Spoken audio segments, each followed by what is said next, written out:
Look, no matter how many times we have to rebook the fucking gigs, we're gonna do the gigs. You can't stop us. You can't stop me from being an artist, and you can't stop him from being a musician just because we don't have the same opinions as you. That's not how this works. Alright everyone, Doozer McDooze's album Relaunch. And you might be wondering, who the fuck's Doozer McDooze? Doozer McDooze is my partner and he's my fiance. We've been together for 13 years and he's a musician. This is all I ever wanted, and the only thing that made any sense.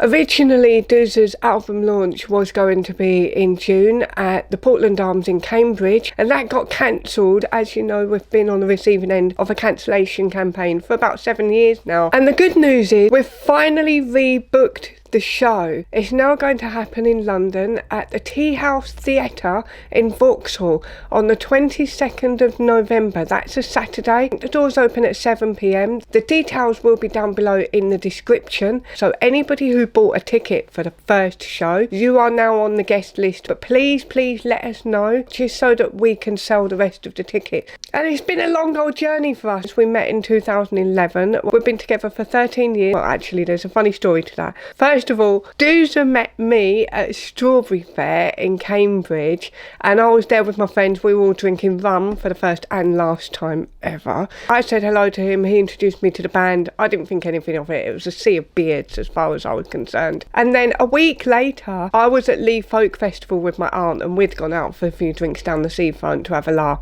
And Doozer was playing on stage, and I noticed him, and I noticed that he was so good. I was ballsy back then, so when he finished his performance and he was just chatting to everyone at the bar or whatever, I went over and told him he was brilliant, and he said thank you very much, and then he gave me a free CD. It was on EP, and everyone who watches my channel is old enough to know what a CD is, so I don't have to explain that. And I said thanks, and then I said to him, hey look, if you ever need an artist, I'm an artist. I'm Birdy Rose on Facebook. I wasn't famous yet, so that's where we met. That's how we met. And then ever since then I was going out with my friends, and in particular this one friend that I've got called Cherry, who is a spoken word artist, and she's an absolute legend. She was also a hairdresser. I had met her in 2010, so about a year before I met Doozer. So for a bit of backstory, Cherry was my hairdresser for a little while. I used to swap paintings and artwork with her for haircuts, and something that still tickles me to this day was at the time Cherry swapped haircuts with Doozer for backing tracks to her spoken word poetry. Amazing. I love it. It really tickles me. And so Cherry's really the person that we actually got to know each other a bit more for. We were hanging out, and everywhere I went, he was performing. Like, he was performing at the pub, or he was just hanging out. Shortly after our meeting, Doozer actually gave me a call and phoned me up to commission me to do his first ever album cover. So I was really excited. I was like, yes, this is my first commission. I only charged him 20 quid for it, by the way. One thing that stood out to me that I do remember is I accidentally made him laugh. I remember thinking, oh, that is the best laugh ever. And from that moment on, I've pretty much tried to make him laugh every day. Spent about 13 years trying to get laughs out of him. He has got the best laugh in the world. Some of you may or may not know that we lived in a van for 7 years, and we were on tour for nearly a decade as Doozer built up his music career from literally nothing. We started off with nothing, and we got a van, went off the back of doing these singing painting workshop,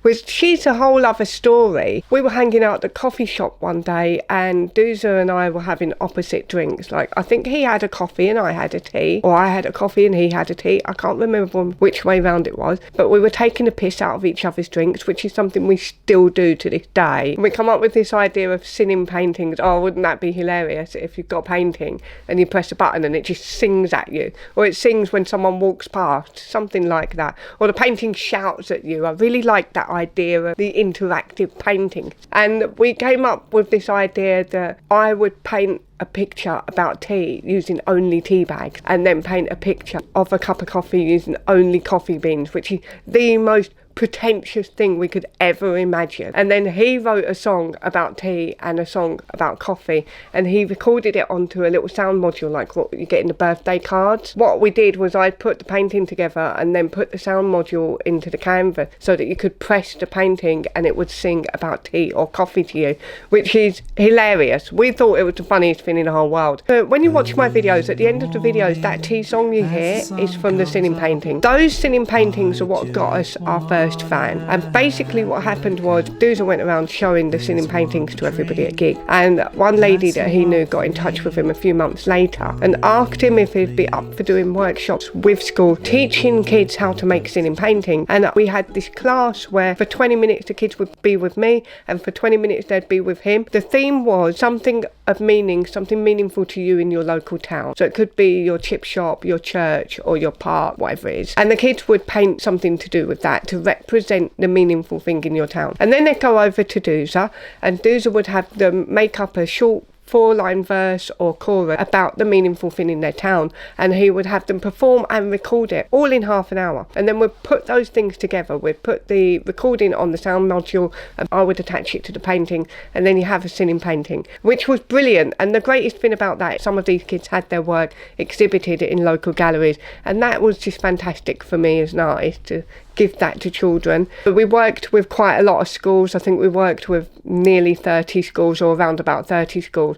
We made enough money off of that to buy a van. In the decision making process of buying a van, he was living with his parents cleaning bogs in Canvey Island. Running around and doing crappy jobs, and I'm trying to sing my songs to everyone. Going from king to worm, something I'll never learn.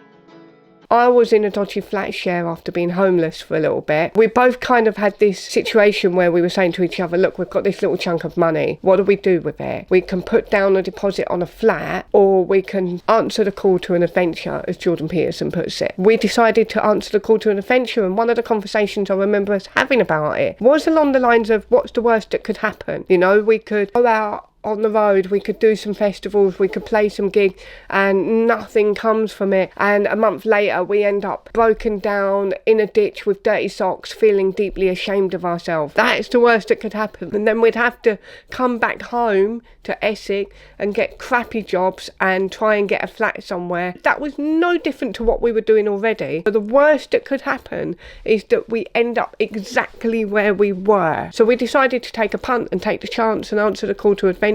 We were so excited, and we had no idea that this would go on for nearly a decade. We had no idea that we'd be on the road for 7 years, that the gigs would just get better and better and bigger, and that I would be selling merch and making merchandise and album covers and t-shirts and things like that for other artists and musicians. We just had no idea it would go that well, and we had no idea what would happen, and that was the whole point, that was the whole thing. It's just take a chance. If you've got a dream, our dreams were really humble, like we just wanted to make it for the summer, and we did. And then every year it just built and built and built to the point where about 2017 onwards, Doozer was averaging 150 gigs a year and 40 festivals a year. So we were just constant, like every week it was gig after gig. We barely had time off, and we'd always be on the road, we'd always be touring, we never stopped. It was really, really fun. A bit of a relentless lifestyle. I'm not sure if I'd go back to it now that I'm an old lady. It was really, really good. Around about 2017 is when I first started questioning things online as well. So I don't want to make it about me, because this is about us, but I was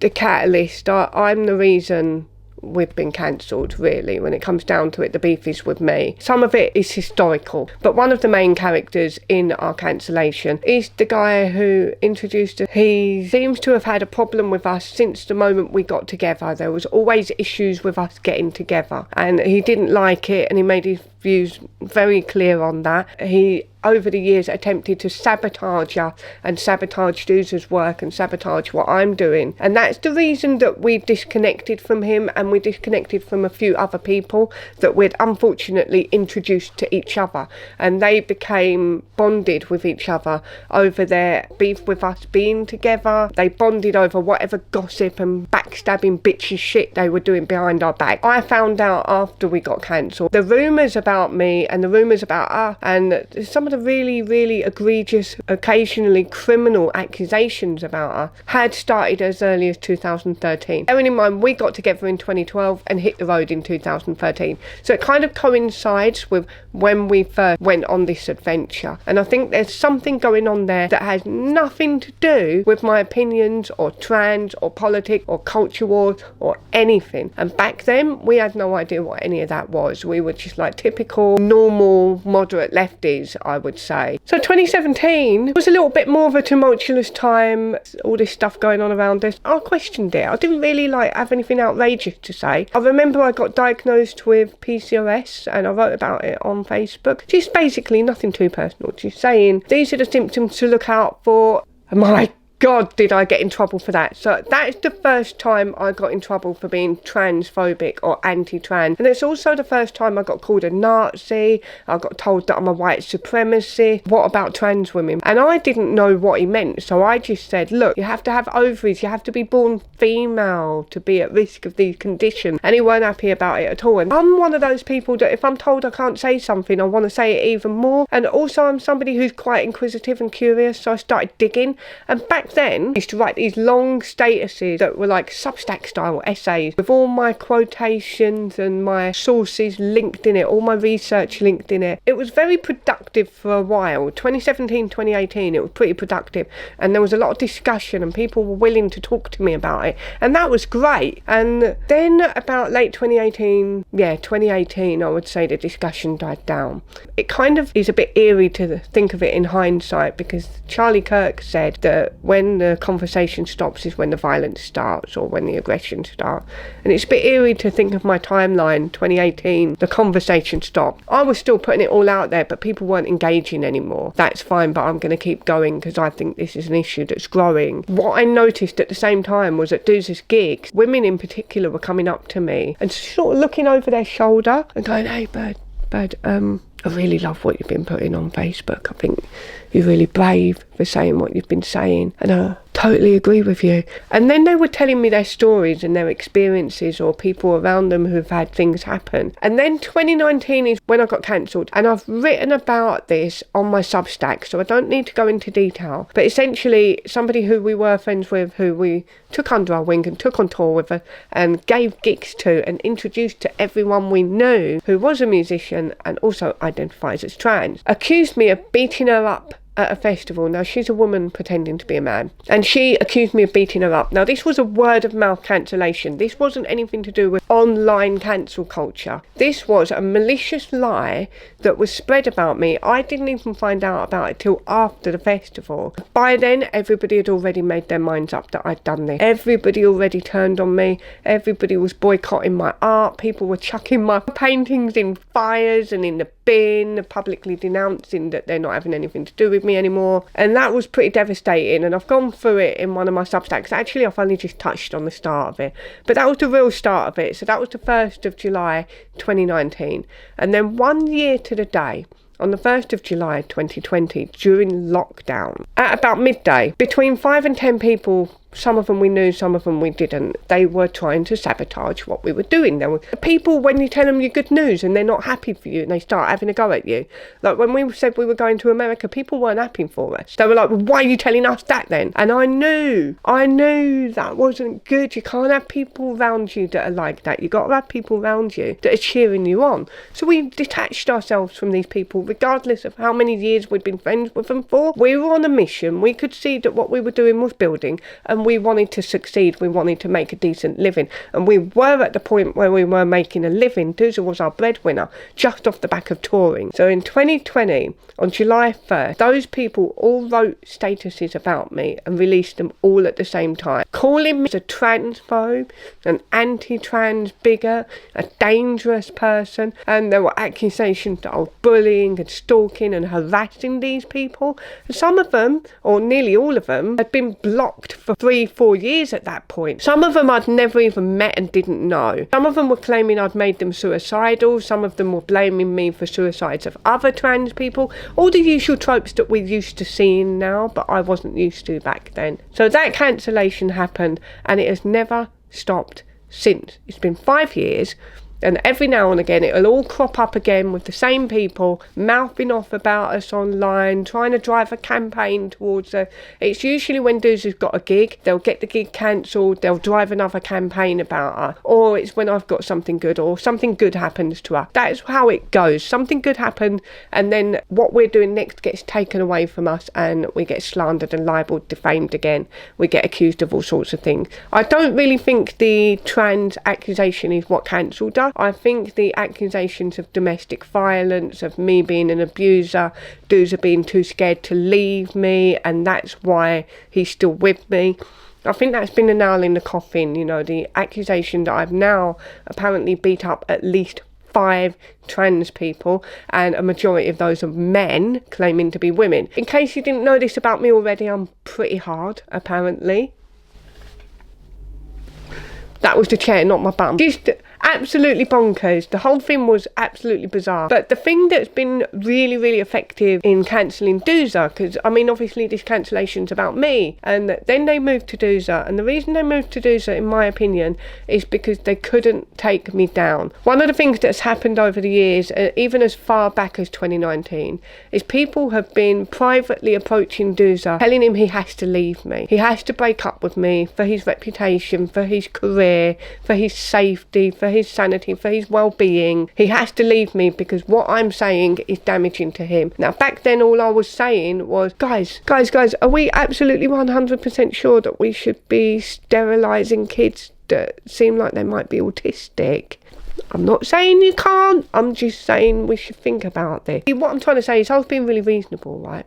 I was questioning, I was inquisitive, I was curious, I wanted open dialogue. My punishment for that has been never ending, and it's one of the lessons a lot of women in this learn, is that it don't fucking matter how kind you are, they want to get you for it anyway. Look at J.K. Rowling. In 2020, J.K. Rowling was polite as pie. She wrote that big beautiful essay about how she got trans friends, she really respects everybody's right to live how they please and dress how they want, and she's like, if there's trans rights being harmed in any way, I will march with you. And what have they done for the last 5 years? Constantly threatened to rape and kill her, because threatening to rape and kill a woman is how you convince everybody that you're correct. The way they've gone after Doozer is by trying to convince him that he needs to leave me. There have been musicians who have threatened Doozer, you know, if you're not going to leave her, we're going to ruin your career. And the way they frame it is, our hands are tied. Look, you've been warned, you've been given the ultimatum, you've been given a choice, okay? You got told to leave her and you've chosen not to. So now we have absolutely no choice but to go ahead and cancel your shows, because we warned you this would happen and you've made your choice and you've forced us to ruin your life and cancel your shows because you won't just do as you're told. And if you don't believe me that that's how insane it is, I did put up a Substack a few months ago, maybe earlier this year, showing some of these messages, and it's not even all of it, but it's called the 10 stages of cancellation, and it's just showing 10 different ways that you are emotionally manipulated, blackmailed and gaslit and threatened into complying with disassociating or denouncing your loved ones. And that's what he's been told to do. He got told explicitly, publicly got told, all he has to do is dump me, publicly denounce me, re-educate himself, and then make a public apology to everyone on the music scene, and he might be forgiven. Is it worth it? Absolutely not. It's really not worth it, because these people don't even guarantee that they'll forgive you. But secondly, who the fuck are they? Who the fuck are they to be telling anyone you've got to leave your missus of a decade or we'll take away your income? Excuse me, you're not in charge of our lives. So that's what's been going on. Obviously, Doozer's gig got cancelled, and you know, it's not always just the people that have been in our lives. Random people on the internet want to join in on this as well. And there was this ex-copper called Lindsay Watson, that is a man pretending to be a woman, who lost his job as a police officer for harassing people online. He's, for some reason, come after us. I've never had anything to do with him, didn't know who he was. He started threatening Doozer, basically saying things like, no one wants your gigs to be cancelled, but if you don't shut her up. And it's like that typical thing that a lot of people on the left seem to do, especially in our situation. is tell Doozer to shut me up. They're like, you need to keep your woman in line, you need to sort her out, you need to shut her up, you need to tell her to stop talking about this. As if he's got any of that sort of control over me. Well, this copper went and did the same thing. So after Doozer announced his gig, his album launch, and we promoted it really well, and it had only been up for 10 days, and we sold half the tickets, this copper came out of nowhere and started saying that to Dooze. And Doozer, to my surprise, was like, I think he just had enough. He just shared it, and he went, I'm not having this, people keep threatening me that if I don't shut my missus up, they're going to cancel my gigs, well, I'm sick of it. And he just went off on one. And then, to my extra surprise, because I was at work, I had no idea any of this was going on. I got off work to find out that not only has Doozer kicked off, Mr. Nice Guy who never actually ever kicks off ever, J.K. Rowling's now kicking off, and she's shared it, and she's gone, oh, wouldn't it be a shame if everybody bought his album or downloaded his album. That was amazing. So yeah, we were on cloud nine. We were like, holy fuck, we're finally fighting back, because that was the plan. And when we sat down and we booked this album launch, we'd been talking about how for the last 5 years we've been through so much trauma, and I will call it a trauma, being cancelled in the way we've been cancelled, being harassed, being stalked, and stalked in real life and hounded by people we know. And 2021 we went into hiding. We don't live in our van no more, and we've had to process all of this trauma and try and rebuild a new life. And it's really weird going from being completely self-sufficient and self-employed, Doozer being the breadwinner just off of touring and being a musician, to having to get shitty minimum wage jobs in supermarkets and fast food restaurants for no reason other than other people keep trying to take it away from her. I'm not complaining about the shitty jobs, right? Because we've always said, look, if it all goes wrong, we'll just go back to our crappy jobs and we'll just do the normal thing. That's fine. I'm not complaining about that. I'm not saying I'm too good for it. I'm not saying none of that. What I'm saying is there's a massive difference between going out on the road and making a go of it, making a go of achieving your dreams, and failing and not succeeding, and then going, do you know what, I tried, I don't regret trying, now it's time to do something different. There's a difference between that and being on your way to success and having it snatched away from you maliciously by people who are trying to destroy your life simply because you do not share their wacky, weird, new religious belief that there are magical human sex changes. It's bizarre. It's bizarre, and that's why I've been resentful about it. That's why it's been traumatic to deal with, because it's not like we just failed and that's that. It's we were in the middle of something. We were on our way to something really good. Doozer was looking at record labels. He just had his album, was just recorded by the end of 2020. That was finished. Doing this album launch was us fighting back. But what I was going to say about this PC Lindsay Watson, he still calls himself a PC and it goes under a fake Scene Police Network page, which I'm pretty sure might be illegal. Anyway, he threatened Doozer's gig, basically saying we're going to get it cancelled if you don't dump her. And he went on and on at us for days and days, kept calling me a toxic little cunt, telling him he has to get away from me, telling me I've ruined his life and all this stuff. He doesn't know us, hasn't got a clue who we are. And then the gig, coincidentally, the gig got pulled from us. Doozer got an email from the venue, Portland Arms in Cambridge, telling him that they're cancelling his gig due to his views, and due to his views not aligning with the values of the venue. Now, there's a lot of things wrong with this. First of all, we hired the venue. We paid for it. We agreed to the gig. We booked the gig. We sold tickets. We sold half the tickets, and it was only up for 10 days, not even 2 weeks. So we had another 6 weeks, nearly a month and a half to go till the gig. So the second thing wrong with that is, what are the values of the venue? I'm absolutely sick of hearing, oh, your views don't align with the values of the venue, when the venue never, ever, ever expresses what their so-called values are. And how are you going to vet that? Are you going to vet every person that comes into the venue, every act that ever plays? You're going to check their thinking? It's virtually impossible to check it unless you announce yourself as a religious venue that is a trans-only venue, or a trans-religious venue, or a trans-ideological venue that people who don't believe in trans are not allowed in. How are you going to pull that off? There was another comedian performed at that venue who was very controversial, and he was allowed to be there, Doozer wasn't. And the other thing is, Doozer doesn't even express any political opinions online. He's very neutral. It's all about his music. He keeps his opinions to himself for the most part. So what I think they meant was Birdy's opinions. Doozer had a festival cancelled a few years ago because somebody complained, somebody who wasn't going to the festival, complained to the festival that Doozer has a girlfriend who has opinions which might be upsetting to other people. See the number of steps you have to take to come to that conclusion that Doozer's gig should be cancelled. But his gig did get cancelled because somebody who wasn't going to the festival complained that he has a girlfriend who has opinions inside her head that other people might be upset by. I mean, who doesn't have opinions that might be upsetting to other people?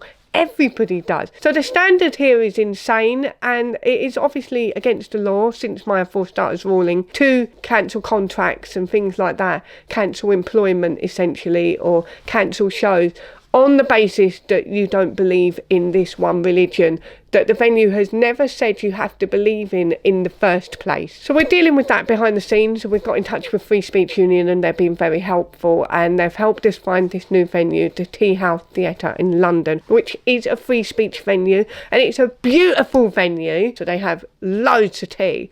They have booze, so we can have a little knees up, and they've got board games everywhere and cake, and they've got a stage and lighting and everything like that. So it's going to be a beautiful gig. It will be absolutely lovely. And the second gig, the week after, is the after party in Cambridge at Newnham Social Club. That will be on the Saturday 29th of November. Pretty sure doors are going to be opening at 7 p.m. for that. I'll put all of the information in the description below. The only way you can get through being cancelled is to keep going and keep doing what you're doing. If you're an artist, if you're a musician, if you're a writer, you're a comedian, you're a dancer, whatever it happens to be, even if they take everything away from you, like they did to Rosie Kay, they took her whole business away from her that she built, her dance company, and she just went and built another one and did it again. And that is what we realised we had to do. And I know that I've spoken a lot over the years about how artists like myself have to be the counterculture to cancel culture, and that has to be taken on upon ourselves. We have to take the actions to do that independently, and then as a group it becomes a movement. The arts is fucked, music is fucked, everything is captured, everything. You have to say that you believe men can become women to be allowed to be an artist, and I'm not going to follow those rules, and neither is do. Look, no matter how many times we have to rebook the fucking gigs, we're going to do the gigs. You can't stop us. You can't stop me from being an artist, and you can't stop him from being a musician just because we don't have the same opinions as you. That's not how this works. We'll keep booking the gigs. I'll keep booking my exhibition, because I've got an exhibition coming up next year, and I don't give a fuck how many times it's cancelled. I'll keep booking it. I'll keep finding venues that will have me. I'll put it up in the street if I have to. I don't care. We're going to have the best party, because who doesn't want to go out and listen to music and enjoy the gig and sing along and not worry about any of this shit for one night? We would love to have you there. I'd love to see you there. I'd love to talk to you. I'd love to have knees up. I'd love to have a beer with you. I'd love to sing along with you. It'll be brilliant. Dooze was a fantastic performer. He's referred to as the human tornado for a reason. And if you like good, hearty life songs about just normal stuff that people go through every day, if you like that sort of stuff and you like singing along to the catchiest earworms you've ever heard, come to the show. Check it out. Check us out. See what we do together, because we're a great team. We do know how to put on a good party. Buy your tickets. Come to the show. Enjoy a bloody good knees up. See you later.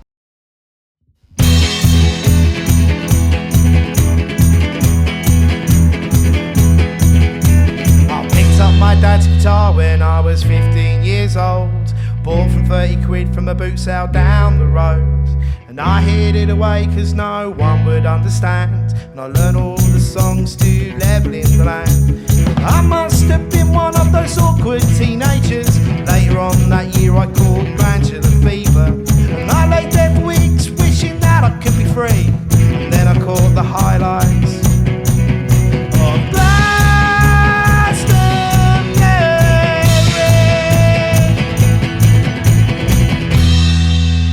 This is all I ever wanted. And the only thing that made any sense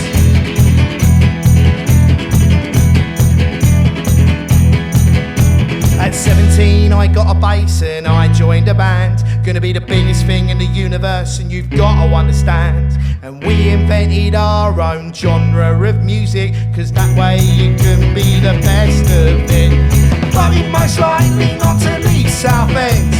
We were the ones who did the travelling, and we gave it everything, we gave it a shot. And it weren't about the money, cause it cost everything we got. This is all I ever wanted, and the only thing that made any sense.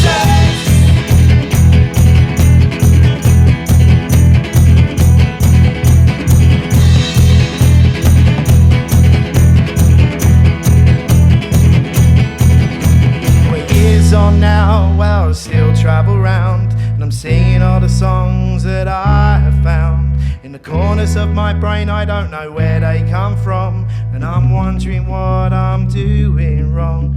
Searching for a prize that's always slightly out of reach. Those goalposts are moving away from me, but as long as you got me, as long as I've got you, don't think there's anything that we can't do. This is all I ever wanted, and the only thing that matters.